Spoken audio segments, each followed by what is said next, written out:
Hello and welcome to Pop Culture Shark, a live stream about all things pop culture. I'm Final Monkey. And I'm Caleb. And today on our show, we are just doing a bit of a news catch up. There's a lot of different comic book and trailer announcements last week and all kinds of Lots stuff. happened. Lots happened. And it's going to keep happening as we get closer to summer. I think we're just going to keep seeing announcements. So we thought today we would just do some catch up. But before that, let's do a weekend catch up. Caleb, how are you doing? I'm doing good. I'm doing good. As far as pop culture, I have started watching What's Up Trippin' Orc. I've been watching a show that I it's totally my bag, and I don't know why I didn't watch it when it was on. But they have a like a spin-off show coming on at the end of the year, so I wanted to catch up. It's a show called Suits.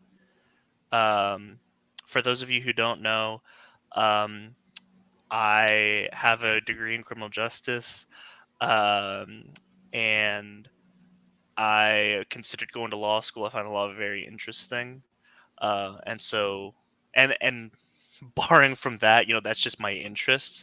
And then I also watched a lot of USA shows like Burn Notice and in Las Vegas, um, but Suits always eluded me. And so I started watching it. I love it. For those who don't know, Suits LA. It's not even going to be on USA. That one's going to be on NBC. Like it's going to be prime time. And it stars Stephen Amell. So it'll be fun to watch Stephen Amell every week on prime time, like I used to when I was a teenager watching Arrow. Um, but other than that, still playing Destiny. I've been thinking about doing some Destiny videos. Not really like any gameplay, because I don't have the capabilities to do that. And I mean, you can get gameplay anywhere. Just more like opinions and lore videos. Just because I find the universe of Destiny to be very fascinating. Um, for those who have not played Destiny, it's very much like a it's Star Wars, but like more fantasy.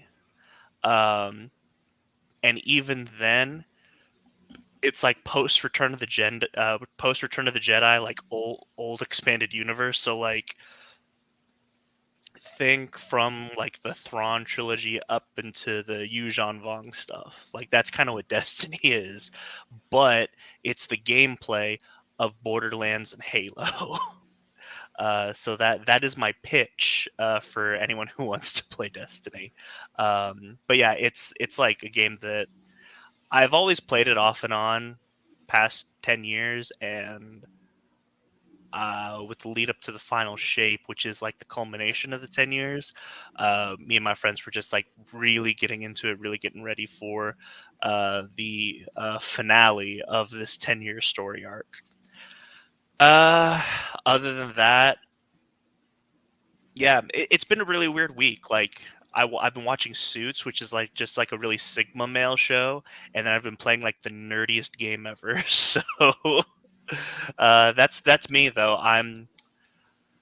That I'm kind of like the Venn diagram of like Law and Order and Star Wars. There you go. You're a complicated man, Caleb. Yes, I am. What about yourself? How's a three body problem going? I've been wanting to talk about that.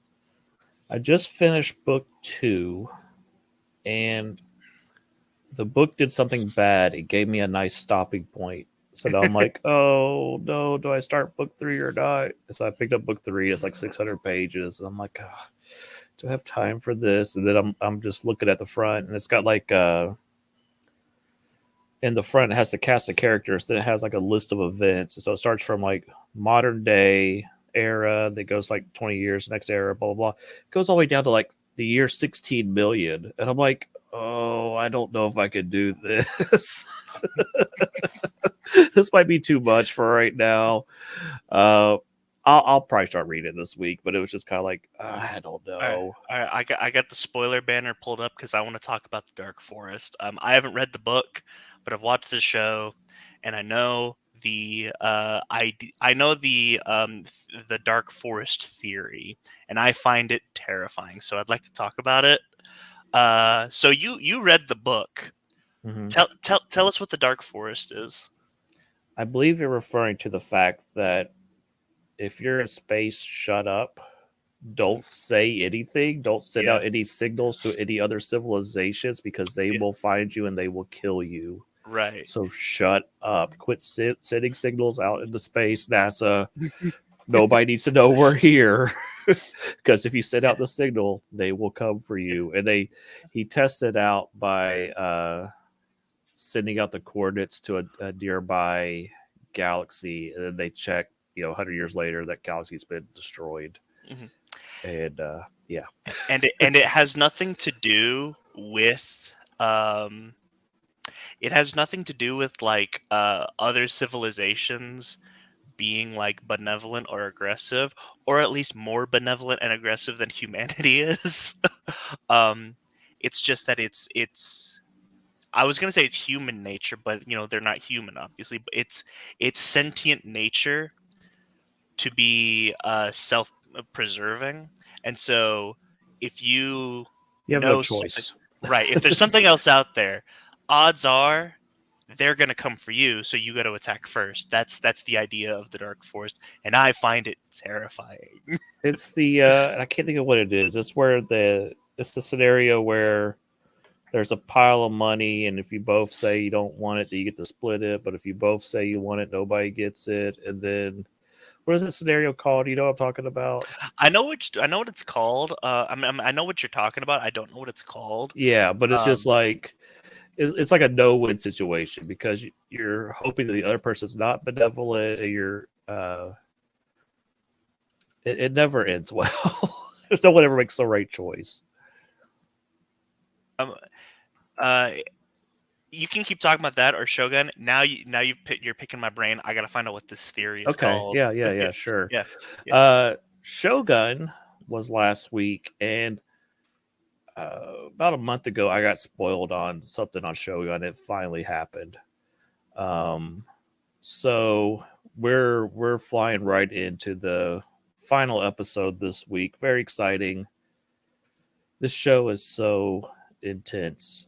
Uh, it is it is crazy how tense every episode is every week because it's a culture you're not familiar with. You don't know if people are going to commit seppuku or this or that or it's just I find the show fascinating and I don't want it to end. And this week is the end of Shogun, so that's going to be a shame. So that is this Tuesday. Yes. It is called the Ultimatum Game. Okay. Gotcha. I didn't know it had. Honestly, I didn't know it had a name. I've just seen it in other games. Yeah, I think it's in what's that Jackbox game we play? Uh, it's Uh, the mystery horror party or trivia trivia trivia death murder trivia trivia murder murder party. party. That's it. Yep. Yeah, yeah, Yeah, yeah, yeah. that's where I know it from. Yeah, yeah. But yeah, Shogun is finale is this week. So I'll probably start excited. watching it after that. I know we've got that on the books. We've started a Google Doc for anytime we have ideas. We automatically just put it in the Google Doc. Shogun is in there, and I gotta watch it. You say that. I mean, it is going to end probably about 5 years. He said Caleb that 10 years disagrees. ago. He said that 10 years ago. No, I mean we are. He's fighting the five elders right now. We're He said heading that into the end. he said that 10 years ago. He said that 10 years I ago. did not. I did not. Uh, yeah, One Piece is awesome. I love One Piece. Uh, Other shows I've been watching.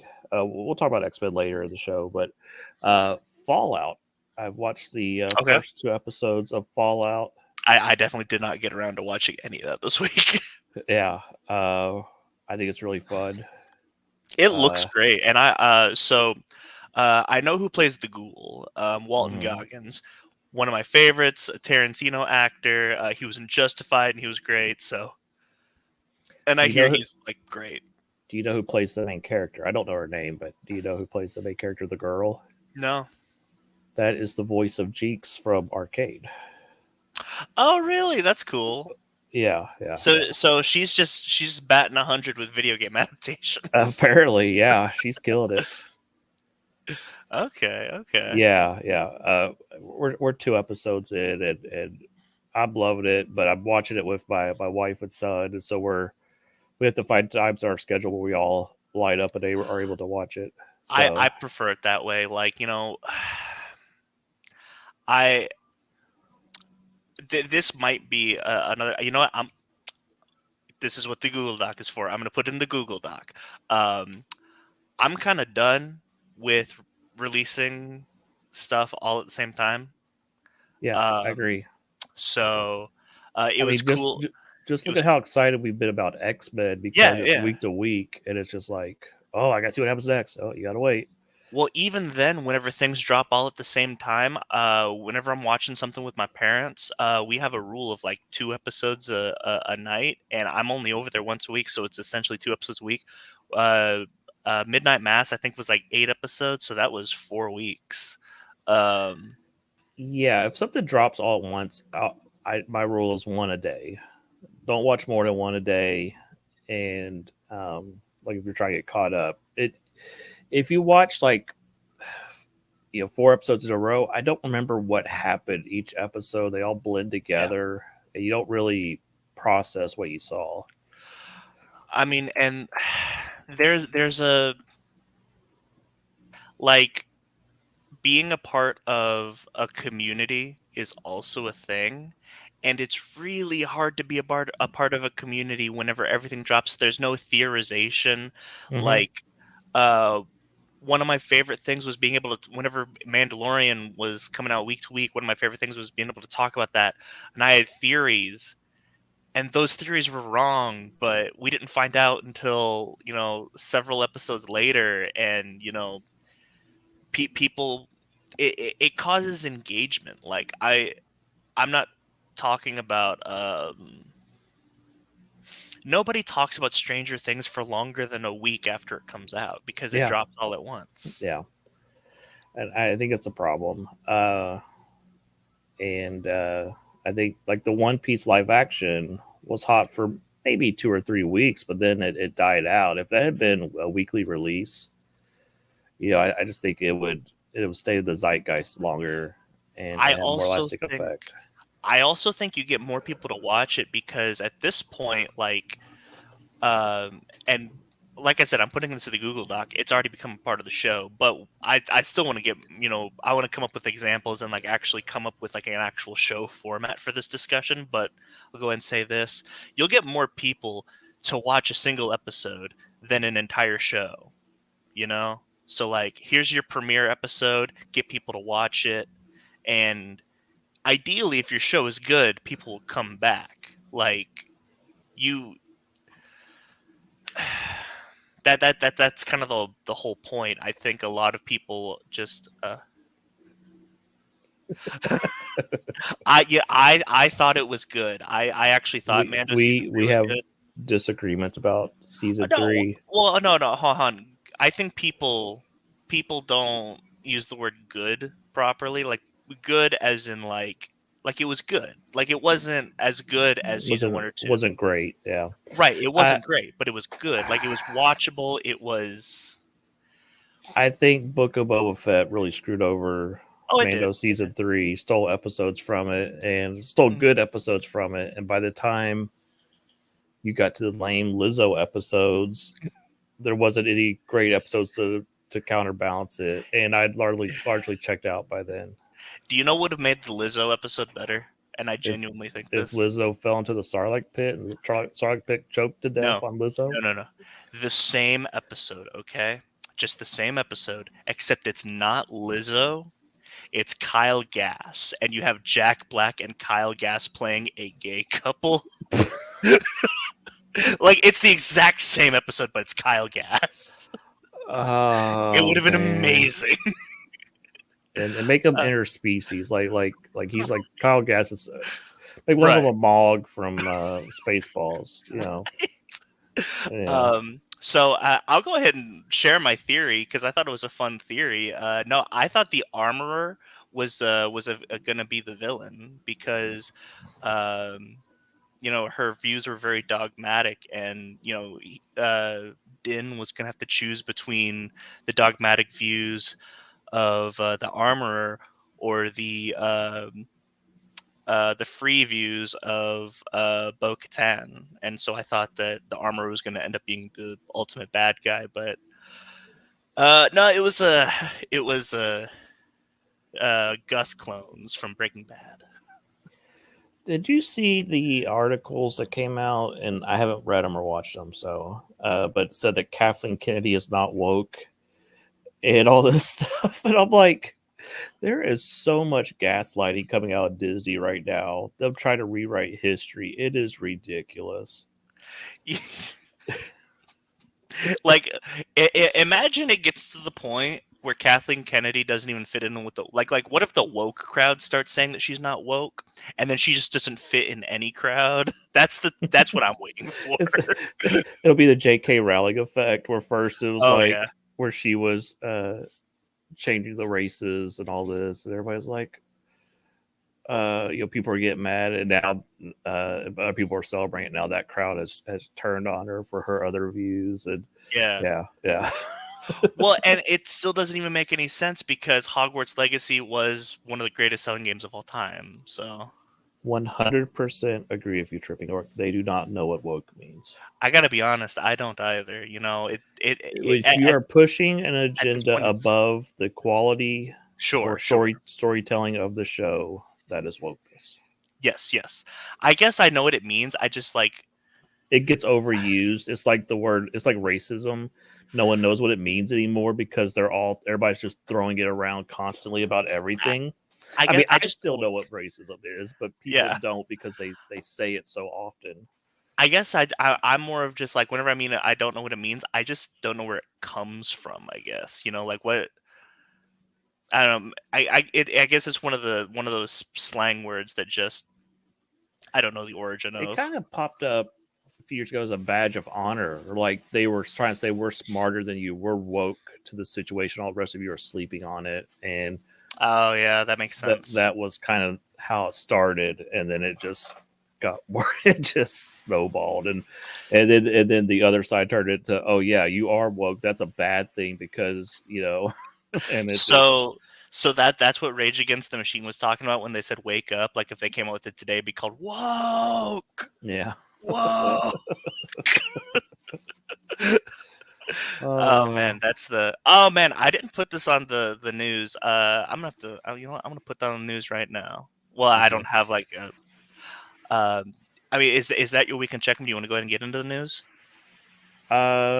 Yeah. The other thing was the Nintendo Direct was kind of a.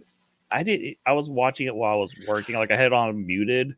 I didn't even go Yeah, that's back what and I did. I did. I went. I didn't even go back and watch it afterwards, except for the Ninja Turtle stuff. I just did not care at all. I was hoping for some Hades 2 gameplay or something like that. Yeah, In a sense, we did get some roguelikes though. We'll talk about that. yeah. Uh, but getting into the news, I wanted to go ahead and this wasn't on the docket. Have you seen that they've actually greenlit a fifth Matrix movie? Yeah, I saw something about it. I didn't really dig too far into it. I didn't even see the. I Uh, never saw the fourth Matrix movie, so I did. I liked it more than most people, but I like most things more than most people. Um, Caleb's such an optimist. He I just likes know, I know. everything, and it's not Uh, difficult to please Caleb. but I well here's I it's difficult to please me in weird situations because everyone else was like head over heels for 97 and it took me 5 episodes. Yeah. But anyway, so this Matrix movie, I'm actually really excited about it because of who's involved in it and who's not involved in it. This does not involve the Wachowskis whatsoever. And normally, whenever you take the original creators out of the situation, that is cause for concern.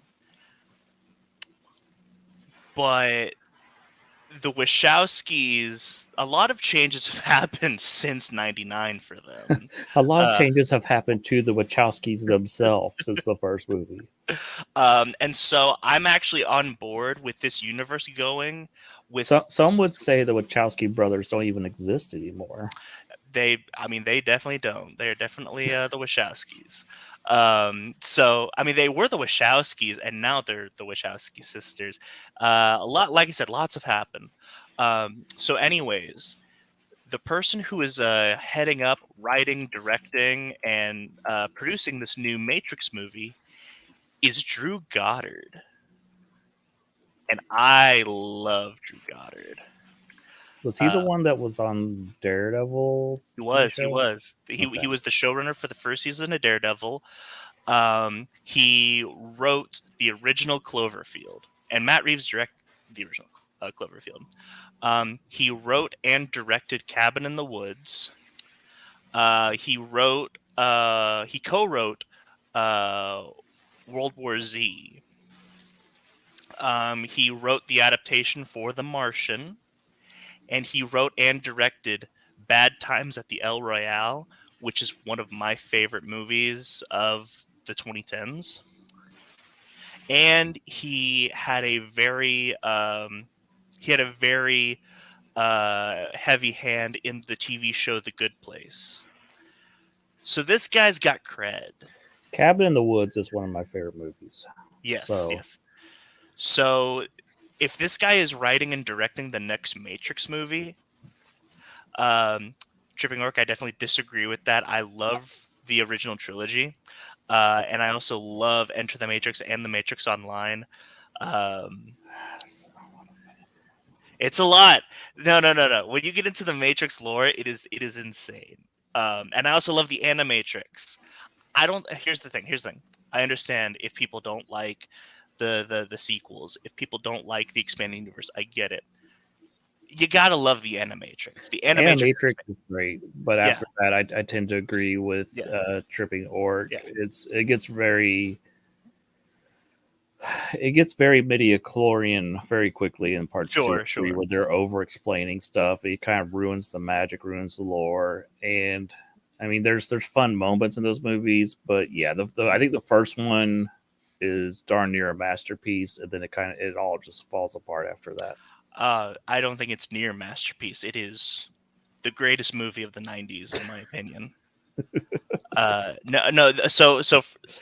Yes, yes, that is right. That is right. Even my own channel is against me. Yeah, um, no,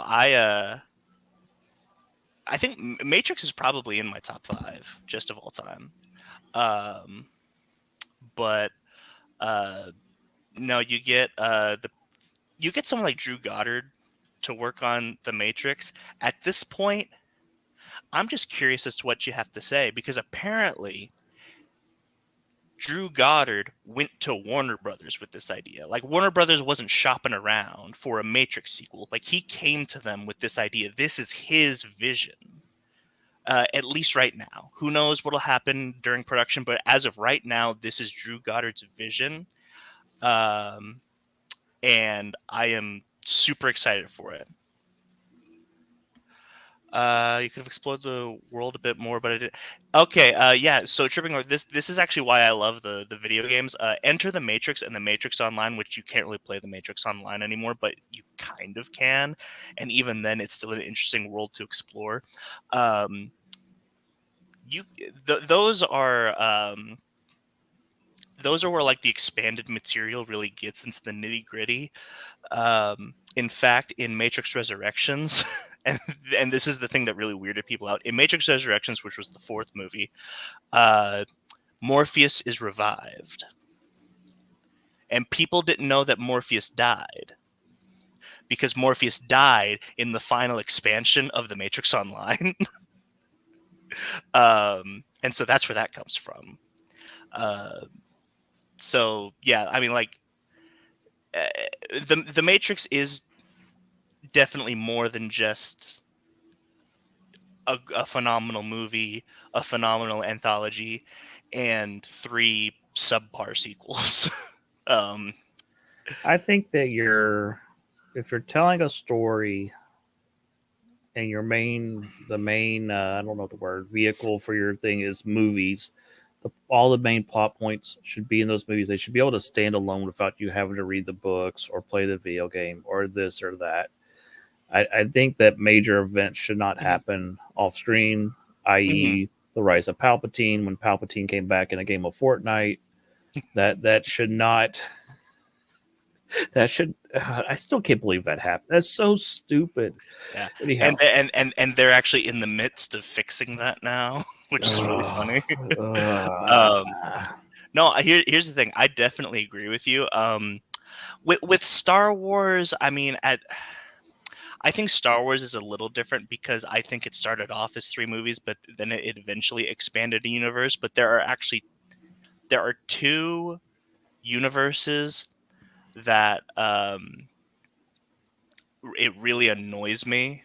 Uh, it, whenever it yeah, at tripping work, I definitely agree. You shouldn't have to do homework to watch a movie. I agree. The reason I love movies more than TV is because movies are shorter than TV. I don't need um, I don't need a Marvel show, and like I said, one of two things. Marvel's one of them. Um, but yeah, I don't need a Marvel show to be 13 episodes long, unless it has to be. Daredevil had to be 13 episodes long. Falcon and Winter Soldier did not have to be 6 episodes long. Um, but essentially, what I was saying is the two that really get to me um, as far as why I as far as this idea that we're talking about, it's Marvel. I hate the fact that a lot of like major stuff is happening in the shows, and then you get to the movies, and it's almost like they they don't matter as well. The way Marvel does, the way the MCU does their Disney Plus shows, I just don't like it. And then Halo, for the last three, for the last three um, games, Halo 4, 5, and Infinite, they have all ended on cliffhangers, and they have all been resolved in novels. see, that's. Yeah, yeah, I mean, yeah, even the first Disney Star Wars film did that with C-3PO and his stupid red arm, and it still doesn't matter yeah, what that story was. And it's. yeah. I'm not saying I your movie has to explain everything, but so it's I just dumb. I don't mind the red arm because the red arm is just I don't know. So here's the thing. The red arm doesn't bother me because it's just like it's interesting. Ooh, what happened? That's like saying you fought in the Clone Wars, Yeah, and like then I said, that one's not as yeah, bad as Palpatine return. That's a major plot point, and yeah, you know that should have been in yeah. your movies. No, no, no, definitely, definitely. Yeah. So it really all depends because I think expanded universes are important because, and I say this wholeheartedly 100%, and nobody can disagree with me on this. I'm going to disagree with you right away. Star Wars would be nothing without the expanded universe. In a modern zeitgeist. In a modern zeitgeist, like the way Star Wars is. It did keep Star Wars alive No, for that's a better for way to say it. 15 Yeah, years while they were yeah, waiting for a sequel. right. And even then, um, at the time, people hated on like the Phantom Menace and Attack of the Clones, all that. Like as they're hating on the prequels, the expanded universe still kept fans engaged, even if the movies didn't. Yeah, And so whenever I say Star Wars would be nothing, I'm saying without the expanded universe, Star Wars would be Back to the Future, just a trilogy of movies that people love back in the better a 80s. better example. Star Wars would be Ghostbusters. Right now, Sure. Ghostbusters cannot get a modern audience because it was not kept alive for those Yeah, yeah. decades. What I mean, there Mhm. was cartoons here or there, but it just was not in the zeitgeist like Star Wars Right. was. Yeah, yeah. So I definitely get and this has become an expanded universe show. I get the disdain for events happening outside of the movies, but it's so important in keeping a universe alive and living. Keeps your fan base alive. Yeah, right, exactly. Yeah. I mean, like Star Wars. Take Everything that we know about the Force and the Jedi comes from Knights of the Old Republic. yeah. Take Buckaroo Banzai. Have you ever seen Buckaroo Banzai? No, I haven't. Uh, it I was I don't think I've like ever even heard of cult that. film starring Peter Weller. It teases a sequel at the end. We never got the sequel because he went on to do RoboCop, and it kind of flopped. Well, it didn't kind of flop. It did flop, but it's got a cult following.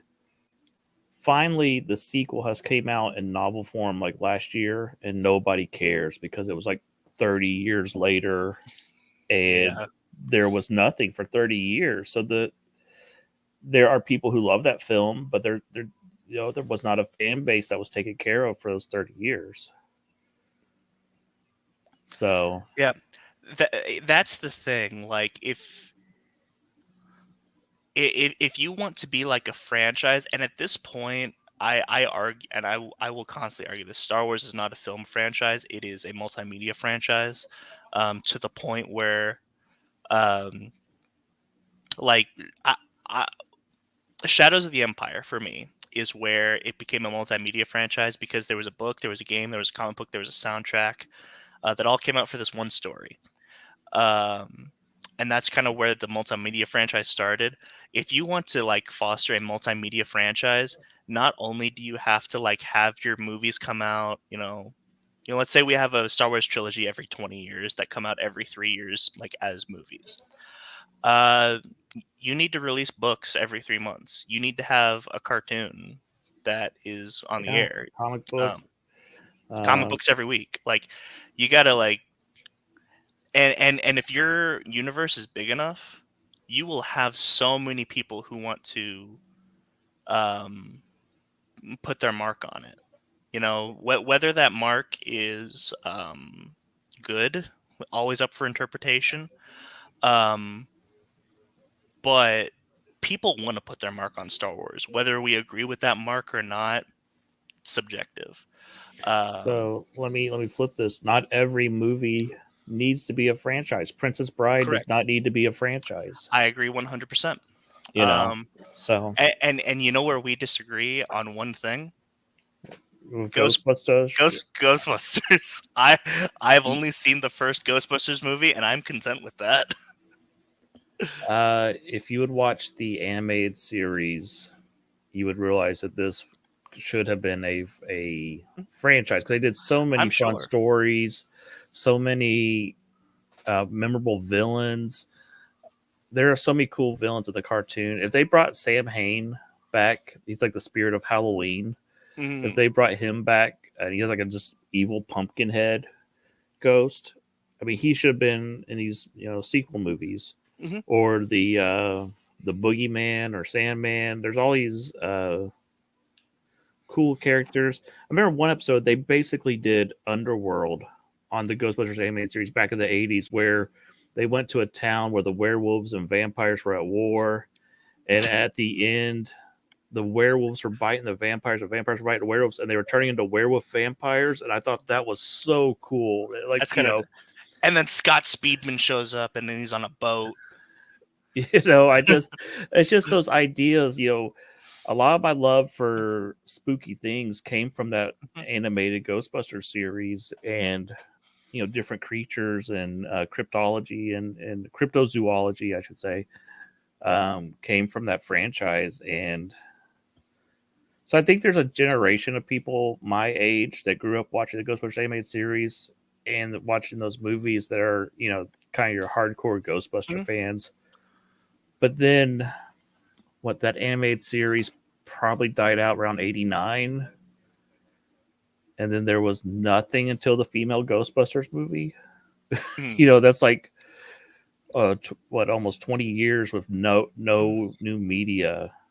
that just your franchise cannot survive Yeah, at that point. and there was one thing. I lied. There's one other Ghostbusters media that I've consumed, and it was that game that came out in like The 2007 video or something. game is, yeah, I forgot about the video game, but Uh, which oh, and that, that that that game was actually dope.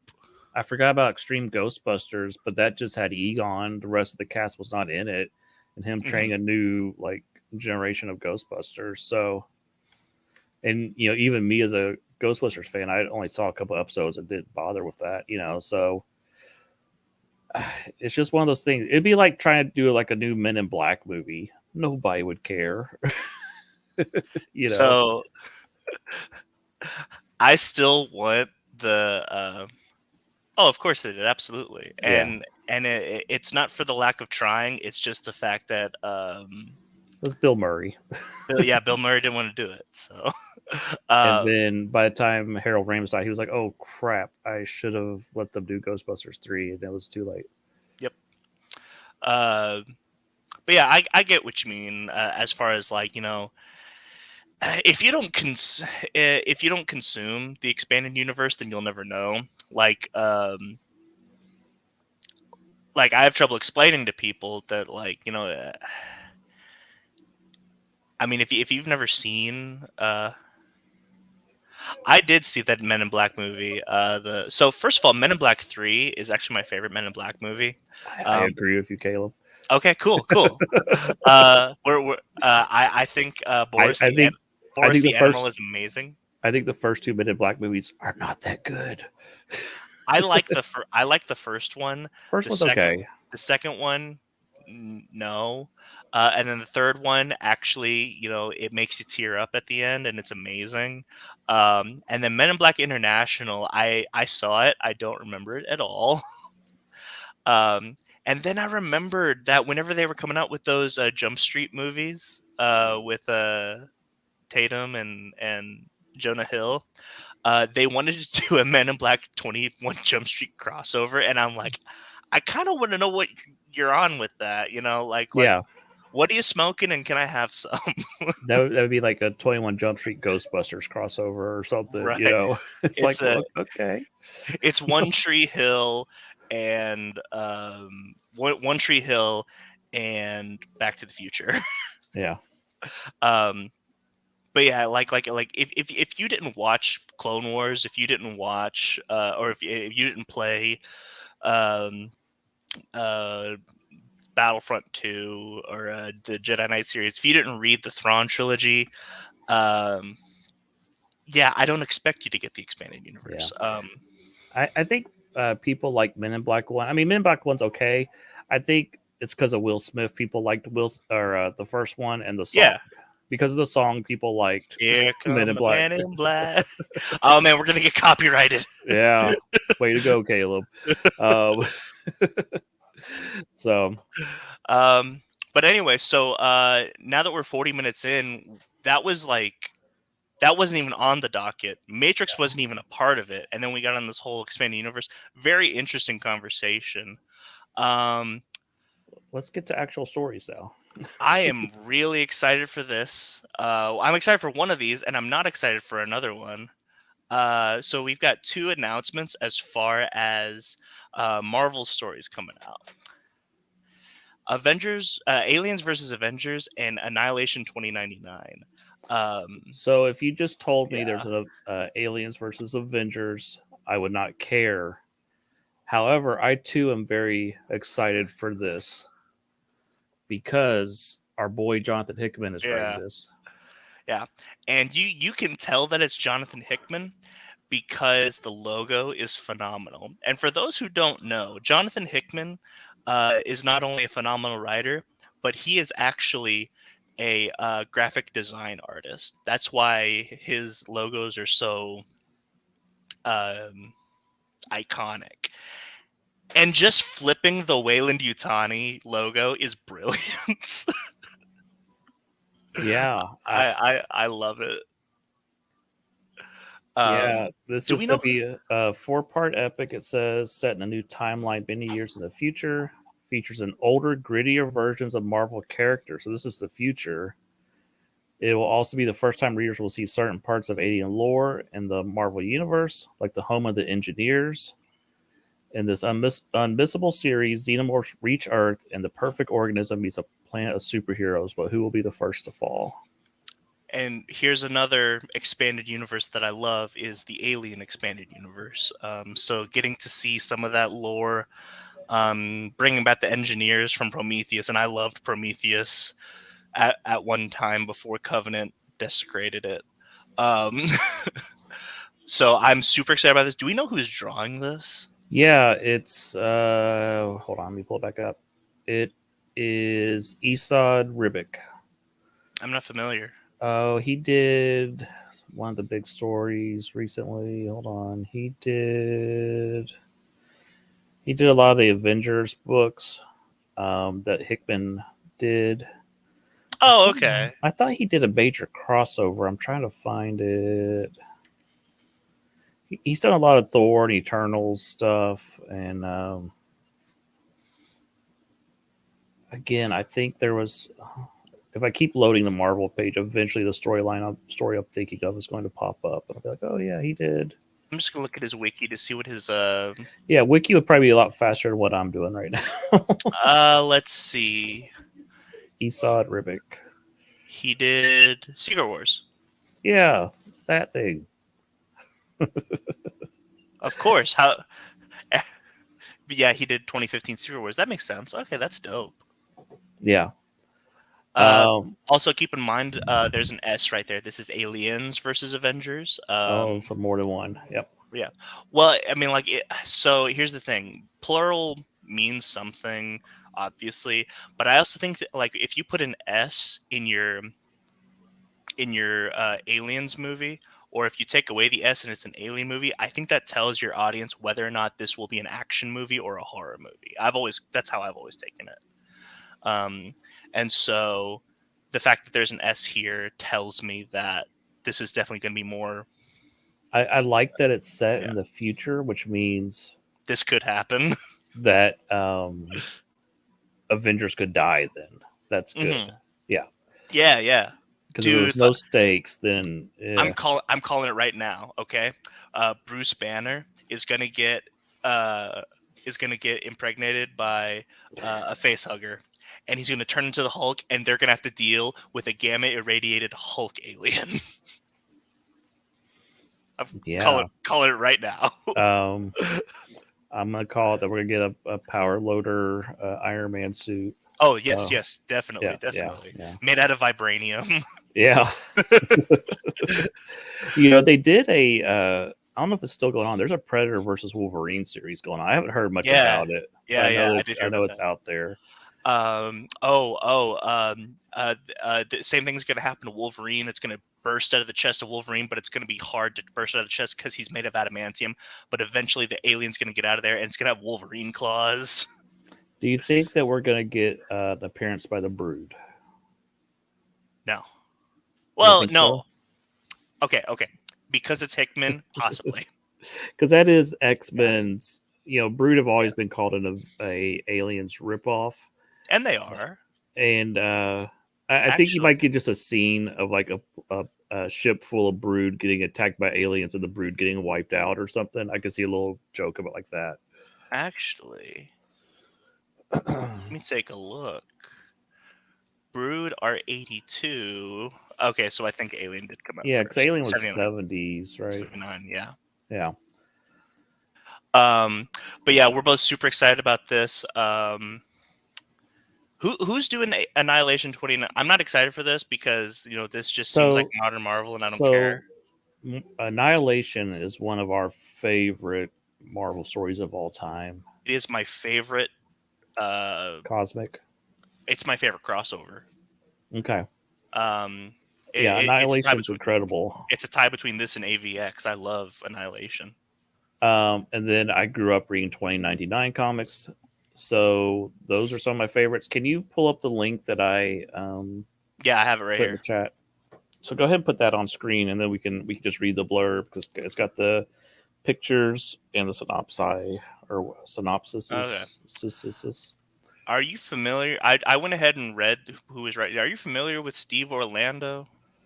He's done some of the different 2099 like relaunch books, and I think he did like Howard the Duck or something. He's not like one of the main writers.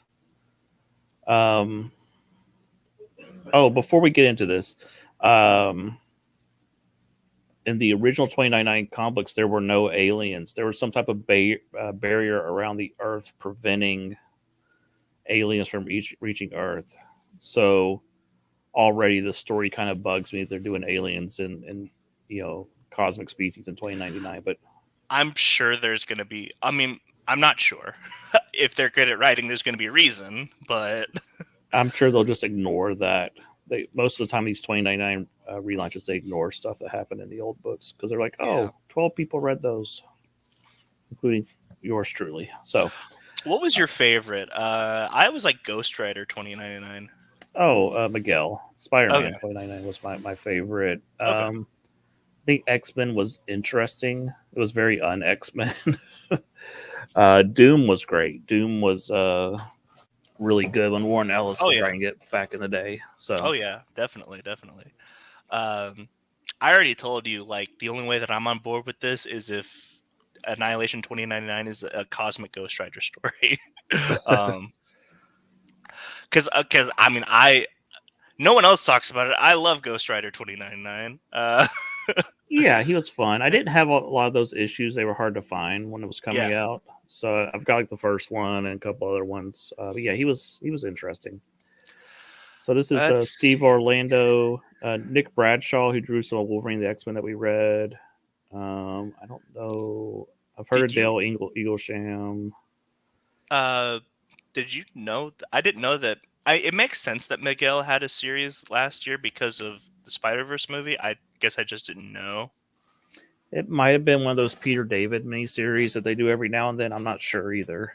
Um, Let's see. Releasing weekly through July. Get ready to meet Nova 2099, Star Lord 2099, Red Hulk 2099, and Silver Surfer 2099. And witness the return of Dracula 2099. Their thrilling uh, saga will be perfect for newcomers from longtime all right, fans. so just Yeah. pause. Are you interested with that first line there? That lineup? Okay, so Nova and Silver Surfer, maybe. Star Lord, not really. Just because, like, for me, it's not about Star Lord. It's about the Guardians. Yeah, And then Red. I have no interest in Red Hulk. I've never had interest in Red Hulk. Um, and I didn't know there was Dracula 2099. I didn't either. Marvel Dracula. I think he's okay in the old X Men stories, but he's been made into such a weird character. It doesn't really do much for me. Yeah, this sounds already sounds horrible. But let's scroll down and read the. 2099 is back and it's going cosmic. Annihilation 2099 has been the best kind of challenge, bringing even more cosmic into Marvel's iconic cyberpunk line and keeping it all fresh, provocative, and surprising. Man, that's a lot of words to say nothing. Oh, that's every Marvel synopsis for the Yeah. last 20 years. They never say anything. Do you know what my problem is with this? It's the same problem that I have with Ridley Scott and anything that is aliens post Alien. Um, so did you know that Ridley Scott has claimed that the Alien universe and the Blade Runner universe are the same universe? I think I've heard that, but Yep. yeah. And there are references to Blade Runner and Prometheus and Alien Covenant. I just ignore those because I don't want that. um, and that's kind of what I have going on here. Is 29 is back and it's going cosmic. I'm like, I didn't need it to go cosmic actually. Like maybe to the moon colonies or something like that. Like Yeah, they did that total. briefly towards the end with Moon Knight 29 literally being on the moon and Yeah. Fantastic Four 29. I really enjoyed Oh that yeah, that one. was good. That was good. Uh, I don't know. I need 2099 to be like Total Recall is as far as I want it to go. Yeah, I yeah. don't need 2099 to be Star Wars. Um, Exactly. Exactly. and that's a lot coming from me. But the thing is original Annihilation is my Star Wars for Marvel. I've already got Star Wars for Marvel. I don't need 2099 to be Star Wars. Yeah. Yep. Let's see. No pun intended. But Steve, Ibrahim, Ario, Jose, Pete, and Dale have knocked this 29 epic out of orbit. That is definitely pun intended because nobody says out of orbit. Yeah. Each issue is action packed with a unique vibe and tone. There's horror, western, 50s sci-fi. You know what? F- What's that? 50s sci-fi. That makes me think that they're going to turn Nova into like Buck Rogers or something like that. And I'm like, or like Flash Gordon. I guess. Um, it's hard to pick a favorite when they're all so good. And Pete Woods' character designs are incredible. I hope they make action figures of all of them. Coming soon, 2099 action figures. Uh, All right, keep going. the heroes introduced in Annihilation 2099 are each heroes I could write forever, each with their own tragic beginnings in the mighty Marvel tradition. And behind it all, an iconic horror anti-hero who is taking vengeance to the stars. Red Hulk 2099, Silver Surfer 2099, blah, blah, blah, blah, blah, blah, blah, blah. All right, Marvel's scroll. future goes intergalactic this summer, and I can't wait for everyone to see it. All right. Oh, that's it. No, there's more. That's what I'm There's saying. more? Okay. Okay. Here's the picture, and then here's the synopsis. Who is the last Nova? A remote town on a remote world is devastated by a ravenous, unforgiving null set. A gang of raiders and thieves obsessed with offering all life up to the darkness. But all that changes when a stranger comes to town, a stranger from the stars who answers to his own code, the last survivor of Xandar, the last Nova. Let's see, what is the last Nova? What great tragedy does he carry on his back? Is he the inheritor of the Nova Corps or its destroyer? Plus, a special backup by Orlando, Dracula's ship set course to the stars to find his daughter Lilith. Okay, so here's the thing. Here's the thing. Remember how I'm the more optimistic one? Yeah. This part right here, I'm kind of down with. That's not terrible. Dracula Yeah, having a spaceship. Okay, I'm out. yeah. That's weird. I hope it's just his But castle flying around in space.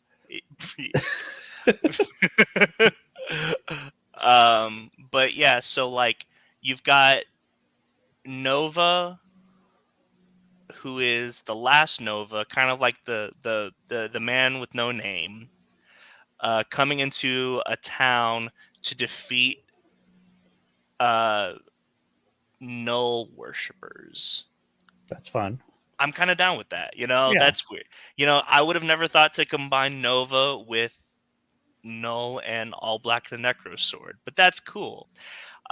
Plus the intrigue of, is he the inheritor of the Nova Corps or its destroyer? I think that implies, man, are we doing Emerald Twilight? Is this guy Parallax? Who knows?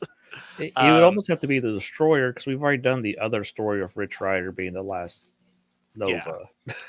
So I gotta be honest though, I'm kind of I dig this design. I wouldn't want this to be like a normal design, but for 2099, this Todd McFarlane looking Nova, I'm kind of down with it. yeah, he looks a little Um, Judge Dreddy. yeah, That it's definitely Judge Dredd. No, yeah. that is they're going 2000 AD with this, which now that you've mentioned Judge Dredd, I'm like, this is definitely an inspiration, and now I'm interested even more.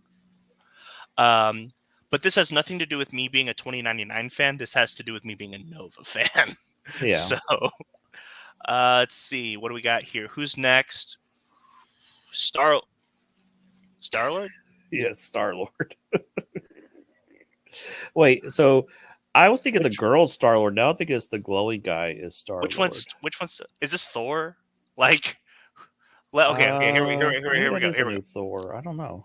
Oh, so okay, so it's a Shuri or something. A Wakanda tech Wakandan goddess. tech got it. Oh, this is them doing. Do you remember the what if Star Lord or what if T'Challa was Star-Lord or whatever. Oh yeah. That's them doing this. A Wakandan tech goddess, Star-Lord guards the solar systems of 2099, but she faces a villain like no one, Quasar. So the glowing guy is Quasar. Okay. Born to a fallen star and raised on planet Wakanda, Star-Lord risks her life to. Huh. Okay. Okay. And so the Dracula stuff is going to be the back issues of all of these. Then Yeah, so I guess he's probably the main villain or something, or what maybe unites them or something. he's the Nick Fury. And it's weird that they're doing Dracula over here because the other major crossover this summer is all vampire stories with the main Yeah, Marvel universe. So, maybe all it right, connects. Maybe they're connecting all that to this. Like maybe he's I the main doubt bad. it. What if maybe it's a time travel thing and like the bad guy is Dracula 2099? That would be kind of fun if they had a threat in the major Marvel universe and they didn't defeat it until 2099. Like it keeps, then you finish the story in 2099. But Yeah, whatever. Okay. that's too cool for this though. That's too Yeah, cool for yeah, Marvel. yeah. I'm not crazy about that Star Lord, but okay. Let's go on. All right, who do we got? Uh, uh, is this That's Terrax, or is that Morg? It's one that's of them. That's No, Dark that's Side. no, that's Terrax from Fantastic Four. It's one of Galactus' heralds. No, this is Dark Side. This is a DC crossover. That's Terrax, but go on. Now Why? he looks Why like is a he got? red. Oh, I Why is didn't he got? even notice his little mohawk. He got a mohawk. It looks like what it looks like. That's Planet Hulk. That's his wife's design in it. The hair. Oh yeah, definitely. No, Um, you know what this looks like? This looks like a Ben 10 alien. yeah, I was gonna say a Red Lantern, but yeah, Ben 10 Alien makes more sense. Yeah. Yeah. Okay. Rage of the Red Hulk explorer Ross Marrero. I'm just gonna question every name they drop. Ross Romero's team ends up mining Ego the Living Planet. Poor Ego. Is he still alive? Or like What just are they mining? Are they trying to get the entire galaxy pregnant again? What I hope makes they Ross bind and they get to the center. They find Kurt Russell. He's just like, hey guys, what's up? what makes Ross transform into an all-new Red Hulk whose cosmic strength and hyperspace jumps are fueled by the power primordial? And is the new Red Hulk's power enough to defeat Terrax the Planet Hunter? Did you realize what you just read? You know how Hulk doesn't fly, he jumps really far. He Yeah. does hyperspace jump. So he's jumping so far he's jumping through space. Okay, I'm kind of that. You know what? Okay, so here's the thing. The more I read this, the more I'm on board with it. I just don't know why. You know what this is? This is member berries. This is using name recognition because this does not need to be Annihilation. This does not No.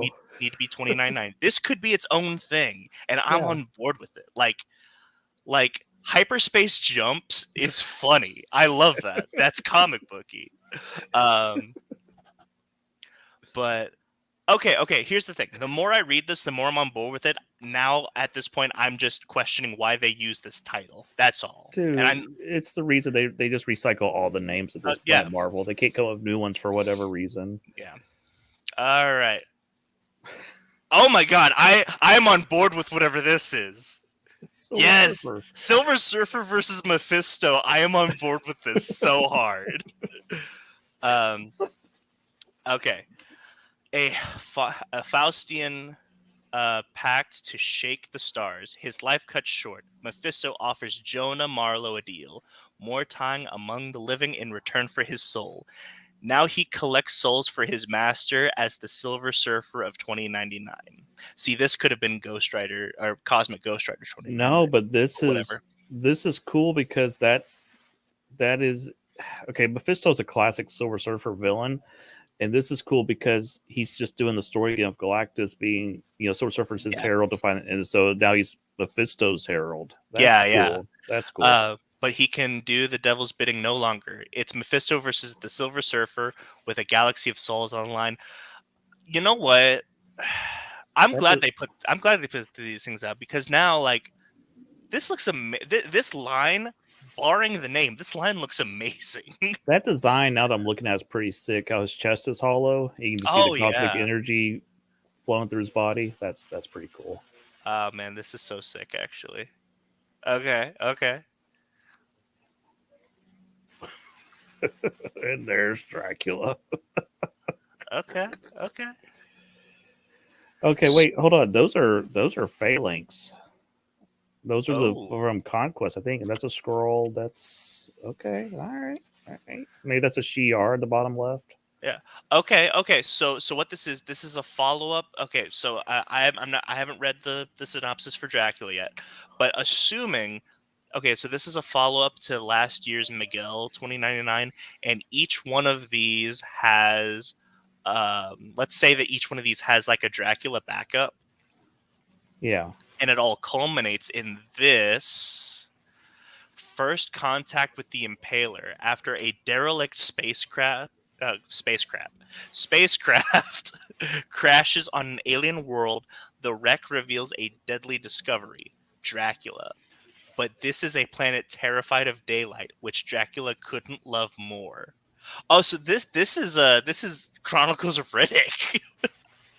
uh, Soon he's their hero. When a Dark Hawk attacks from the stars, Dracula fights back. But does he want to save the planet or make it the first world in his new empire? interesting. Darkhawks are they're like the Shi'ar army. They're like a special forces of them. They're what they call the Brotherhood of the Talon or whatever. Something like that. Yeah. Okay, you know what? I was not on board for this, but now we've read the synopsises. I'm I'm on board. kind of. I think I might check this out. I'm I definitely on have board with this. I haven't kept up with 2099 like I used to. It used to be my favorite thing. So You know what? Hold on. I'm curious now. Let me take a look. I let just for the sake of completion, let's see what oh, that's last is year's. that Frankenstein? It looks like Frankenstein from Wolverine the X Men. I don't know. Oh, it's Okay, so zombie. It's zombie. Okay, never mind. uh, teams up with Blade 2099 to take out a new horrific threat to Nueva York. I forgot that's what they called it. Yeah. Uh, Introducing the Marvel Zombie of 2099. He lives, he strikes, and no spider can hold him. Will Spider-Man be able to stop the ever-evolving zombie infection before it takes a hold of his mother and the citizens of Barrio? Oh, they're bringing back the Barrio from Punisher 2099. That is, or was that was Ravage 2099? I think the Barrio was where everybody dresses like a superheroes as like a.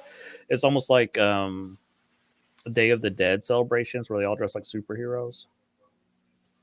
Oh, there's Dracula and Moon Knight. Okay. Okay. Oh, okay. So this wasn't an ongoing story. They just had like So it seemed like minis this was of a Halloween story or something because it's all yeah. This the is what they call them, Marvel monsters or whatever. yeah, which is weird because this was released in January.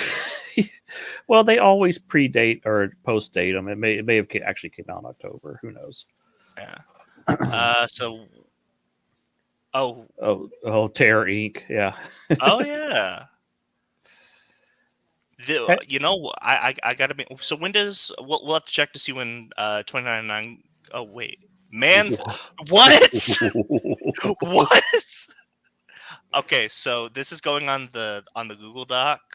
We are covering this. Yeah, I need to. If we get our access back to the Marvel subscription, we might have to check this out. Okay, so it's 5 issues long. Ends with the man thing. Hold on. Let me see when.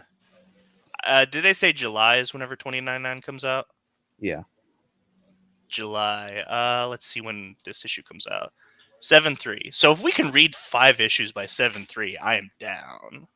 Yeah, I would love to do a show about 2099.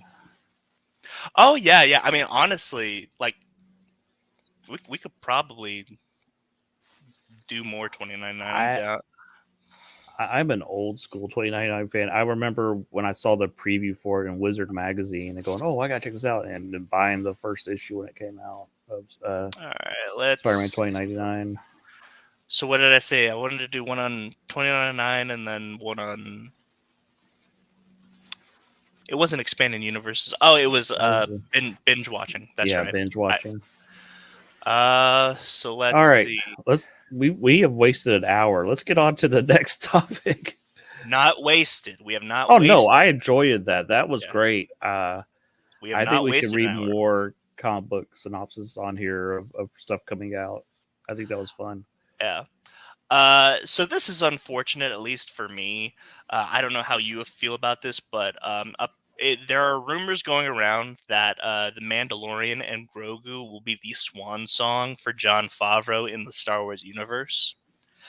Um, I know how I feel about it. What's your opinion on this? I, I think this is the end of the story. I'm assuming, and I'm glad that Favreau gets to finish his story. There's rumors that there's not going to be any more seasons of Mandalorian, so this will be it. I know how I want the story to end, but Do you want it to end with the armor, like Grogu putting on like little yeah, armor? I think that yeah, I think Mando has to die, and I think Grogu has to. I think he's gonna become like a little bounty hunter with a little armor and but also a So you lightsaber. You know, so you do you think he goes back to Luke at any point? I don't think so because Kathleen Kennedy hates Luke, and she was mad that they used Luke, and Yes, yes. I just don't think so. Um, but let, yeah, let, let, let's let's take Kathleen Kennedy out of the equation.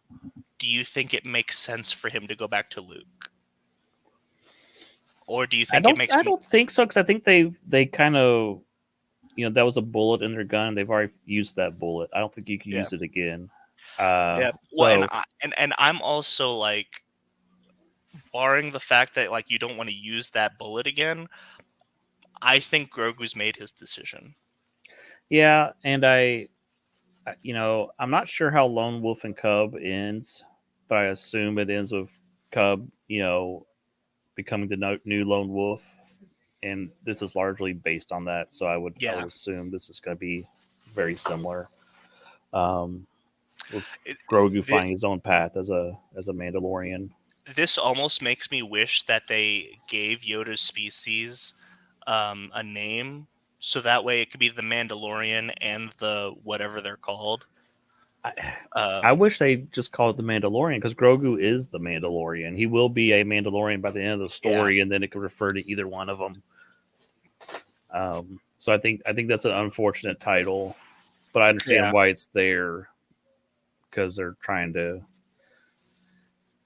I know people are sick of Mandalorian. There is still a Mandalorian fan base out there yeah. of a Right female here. fan base. A female fan base that just adores Grogu. Anytime he's on screen, oh, he's so cute. Da, da, da, That's da. that's my mom. Yeah. That's my mom. So they are trying to get that audience into the theater. One more time. Yeah, just at least one more time. We're gonna make Grogu really cute in the trailers, and look, he's doing silly things. He needs his diaper changed, and we'll get them all in there, and then we could tell hopefully an epic story. Do you think he talks? Yes, Okay. 100%. Okay. Uh, I think he'll say Mando's name or something right before or I I something. I think let's say Din Djarin dies. Okay. Yeah. Their last words to each other will be "This is the way," Oh and yeah, I'm yeah, dumb. Yeah, that will be and the then last words. yeah, he I, will say "This is the way," and then Grogu will respond, "This is the way." I can't. This is what I want to happen. I want him to say, "This is the way." And he touches his head to his helmet. It's real sad. And then as soon as he's like, "Okay, he's dead," he turns to the camera and goes, "Well, I'm glad that's over." And he has like this thick New York accent. He's just been playing as a baby the whole time. Pulls out a cigar. It's like, you can't believe how long I've had. And then he gets out this is the child, the flamethrower, the cereal box. Um, yeah, as far as the Gaga movie, goo goo, all that stuff. Whatever. As far as the movie's concerned, I'm excited for it. Jon Favreau, like he is a phenomenal director. I have no qualms with this film. Um, I am saddened that this would be his swan song because I definitely think he should have been the one to take over Star Wars. There's a lot of stuff that should have happened with Star Wars, Yeah, but yeah, I think he's ready to move on to something else which I after. understand, Yeah, especially after Book of Boba Fett. I get it, yeah. 100%. He's like, give me my paycheck. I gotta. Yeah, Yeah, you know what? At least they're letting him do his Serenity, we'll call it. I we're assuming that at least it might just be John Favreau in name only. He may have already checked out. This is all what's his face, Filoni. This could all Maybe. be Filoni's thing, and And if it is, that's unfortunate because, like, to me, I don't view the Mandalorian as Filoni's thing. Like no, it's Favreau's. Yeah. yeah, like Ahsoka is definitely Filoni's thing. Oh yeah, 100%. Um, I also hear that they're coming out with some sort of sequel to the Andor series. That's going to be a movie about them actually getting the Death Star plans. Oh, that's an original idea. Um, hey, you know what you're not hearing about? Yeah. The Ray movie that has fallen off the face of the earth. And here's the thing: the only thing that I've heard about the Ray movie is that it might not be happening. So Yeah, exactly. That's what I that's mean. that's all I've heard about. I've heard about that. I've heard that A, it may not be happening, and B, if it is happening, then Daisy Ridley is getting paid a lot of money for it. Those are the only two things that I've heard about. Yeah. Which honestly, if I were Daisy Ridley, I would demand a large paycheck to come back to that character as well. um, Well, you know what's his face will Finn. If he comes back, it'll be a huge paycheck. oh yeah, definitely, definitely.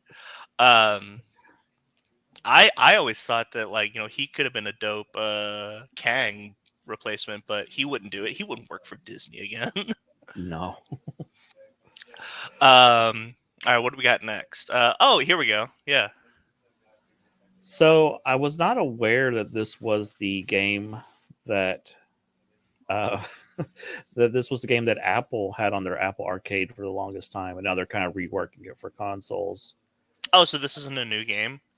No, I thought it was a new game, and then someone said, "Oh, this is the Apple game," and I was like, "Oh, this is the game I always see, advertised at the Apple Store when I'm there or whatever." So, um, it is a rogue like game where every time you play, it's a different game, and it kind of reminded me a little bit of Hades. Yeah, Um, definitely. uh, Except it's 4-player co-op as opposed to Hades single player, so that's yeah, interesting. yeah, and it's the IDW universe, which is a plus. So, yeah, I'm hyped for this game. I don't know if it's like couch co-op or online co-op. I'm not sure. They haven't really said. So I'm sure couch co-op's a thing. I would think so, but I did notice on some of the screens, like the characters were running and the other characters were getting left behind. So I mean, that seemed to be like online or something. But I don't know. Yeah. Well, I'm excited. You know what?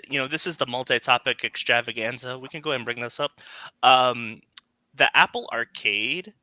I don't know if you've noticed this. It's actually popping off with some pretty decent games. Yeah, I've been Uh, tempted. Yeah. like there's this. Have you seen the Sonic the Hedgehog game? That's like better than any Sonic game that's come out in the No, past I 10 haven't. years. I have not seen their Sonic game. I'll have to show you that one. And then there's one that's made by the Chrono Trigger crew, like Mr. Sakaguchi and Akira Toriyama. They made like a 100-hour RPG Oh, for Apple Arcade. is that Like that sand one or something? Or is that a no, different one? no, Sandland is different. Okay. Sandland is only Akira Toriyama. Ah man, I can't remember what the other one's called. What I'm thinking of is called. There's some game on Apple Arcade that's like a city game where you have to route the traffic and stuff. That's the one I wanted to play. I've become a very simple gamer in my old age. I'm just like, just give me something simple I can play on my phone, and I'm happy. All right, let's see. It came out in 2021. It's called Fantasian. Okay. Um, Hironobu Sakaguchi, Akira Toriyama, with music by Nobuo Uematsu. This is the dream team. These are the people who specifically worked on Chrono Trigger, and they made a 100-hour RPG for the Apple Arcade. Well, Apple's got the money, so. Yeah. So, But yeah, uh, this looks awesome. They showed him fighting Leatherhead, Bebop and Rocksteady, Karai and Shredder. Um, so yeah, I I think this looks dope. yeah. I've always loved the IDW design for Shredder. It's cool. Yeah, it's this is one of my favorite Shredders. Um, the IDW verse, I really loved like the first 100, maybe 75 to 100 issues. There's some really great stories in there that haven't really been adapted in other Mhm. media. So this is exciting. Yeah, and I think that's another show that we have on the docket. So, um, That sounds awesome, by the way, Tripping Orc. yeah, I was about to bring that up myself because I saw his comment and I'm like, I didn't even know that that was a thing. I might want to look into that. Yeah. Uh, I was talking about this at work, and by at work I mean I work from home, but we have a Teams chat. Uh, we're we're an insurance company, but somehow Akira Toriyama came up. Uh, I mean, like Akira Toriyama, and that I mean, he is responsible for my childhood for the most part. So much Dragon Ball. A lot of it from you, actually. Like you're the one Yeah, I was a terrible influence on my nephew. I'm awful. you're the one who because like this was like I'd only ever seen up to the Cell Saga at that point, and then Budokai Tenkaichi 2 came out, and you're like, hey, check out this bad guy. His name's Boo. He turns people into chocolate. Yeah. That was so much fun on that video game. Turn him into chocolate. Oh man. All right, let's see what we got. Oh, here we go. Here we go. I'm excited about this one. What is this? So here's the thing. I get this message, and it says, I don't know what to think of this. No humans, yay. But the comedy, ugh. And I watched the trailer, I'm like, I know exactly what to think of this. This looks horrendous. This looks horrible. Um Megatron is speaking in Ebonics. um I mean, this looks horrible, and I can't wait to watch it. Well, they Um, they said that who's Optimus Prime voiced by Hemsworth, yeah. that eventually he'll get to the Peter Cullen voice and one like this is a trilogy, so Oh, eventually I hold on. No, it's not. well they're they not. are claiming they're They're not getting. claiming They're not getting a second movie. much like Rebel Moon claims to be 8 movies. This is claiming to be a trilogy. Okay, so here's the thing. I realized something about this movie, and I'm gonna blow your mind with it. Okay. Okay. So, kind of walk me through like what is it that from the trailer? What is the movie kind of about? Broad strokes. Real quick, I just noticed that they all have gaping holes in their chests where their symbols should be. That's interesting. Okay. What is this about? This is about Orion Pax, who is Optimus Prime, and what was his name? D16 or something dumb. Something like that. They are both workers on the planet Cybertron. They meet B, or Bumblebee, or whatever. And I guess the Uh, girl is Alita I one. believe it's Badassatron. Yes, Badassatron. No, Badassatron. Uh, Voiced by Toad from Super Mario Brothers movie. Yeah, Um, and and then Scarlett Johansson, I think, is Alita one, I who's believe. which I assume she's RC. She's a separate character from RC usually. Oh, So I okay, mean, okay. they could make her into RC, but we'll see. She could be like she could die and be the what drives a wedge between Optimus and Megatron. I don't know. That's just speculation there. But they are. I think one's a mine worker and one's I don't remember what their jobs are. I think Megatron fights in the gladiator pits or something, and they are going to find out about the ancient history of Cybertron. They're going to meet what is his name? Alpha Trion. He's going to give them the ability to transform. I think their planet's going to get invaded by the Quintessons. Looked like in the trailer, and they're going to have to learn how to transform and work as a team to stop the Quintessons. And Megatron is slowly discovering about the Decepticons, and he's going to start bringing them back as he learns more and more about it. And I think I saw Starscream, who I'm hoping is voiced by Buscemi, because he was listed in the voice cast. He's listed in the voice cast as the film's antagonist. So I feel like, I mean, he could be a Quintesson or whatever they're called, Quintessicons, but yeah, I mean, this is a story that should be interesting. You know, the beginning of the story. But It should be. It should be interesting, but it doesn't look the interesting. trailer is just so many bad jokes. And here's the thing: Transformers the animated movie, which is one of my favorites from 1986. It does have jokes in the movie, but it's not like this. It's not, the jokes are not this bad. It also has a bunch of actors cast in the old 86 movie. There's Judd Nelson as Hot Rod, and Leonard Nimoy and Orson Welles and Robert Stack. You know, they were pulling big names at the time. But that's a great movie. This doesn't look like that. It's Everyone say it with me. I'm sorry, Michael Bay. No, no, no. no, I'm not going that far. But what were you gonna say? What this is? What do you think Okay, this is? so this is about someone who is destined to be a worker bot their entire life, right? And they decide that they don't want to be a worker bot. They want to go to the outside world. They want to, there's something more, And but no one's ever been that way, and so he and his friend go into the outside world to discover stuff. And there's a character named B. This is a really weird way to remake the B movie. You're thinking the B movie? Okay. I've This never is the seen the B movie, but my son talks about it all the time. No, this is the plot of the B movie. They've turned the B movie into a Transformers movie. Uh, The Rock is a good movie, tripping. I was about to say, excuse me, Con Air is a fantastic film. No, but definitely, like, I love the first two Transformers movies. Ironically, actually, I, no, the first one I like unironically. The first one is one. The second one is one of my favorite movies. 100% ironically, like it's so racist. It's so bad. And then Devastator's got balls. he's got Um, wrecking balls. yeah. This movie looks horrible, and I can't wait to watch it. I don't know. I mean, obviously they're trying to reach a new audience of kids, but the colors are so drab. You know, it's not going to appeal to kids, and I don't like it. Their faces look weird. The animation. Did you ever see the War for Cybertron trilogy on Netflix? Because I never saw it. I heard it was good. I saw the first part, and I forgot to go back for part 2 and 3. Did Matt Pat do a voice on that? He might have.